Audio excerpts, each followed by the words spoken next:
Hey there! So, let's dive into the problem at hand. We have a data set with information about start and finish times, and we want to calculate the time difference between them.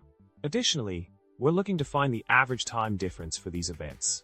The data set is structured with an ID, the event type, start or finish, the timestamp of the event, and we want to add a column for the time taken between the start and finish. Now, let's talk about the solution to this problem. To calculate the time difference between the start and finish events, we can use the dplyr package. By utilizing the mutate function along with lag, we can create a new column called time taken that represents the difference in time between each start and finish event for each ID. This will allow us to see the time taken for each event in our dataset. Furthermore, to calculate the average time difference, we can use the summarise function in conjunction with mean. By specifying the time taken column and setting now.rm equals true, we can obtain the average time difference across all events in the dataset. This will give us a valuable insight into the overall average duration between start and finish events.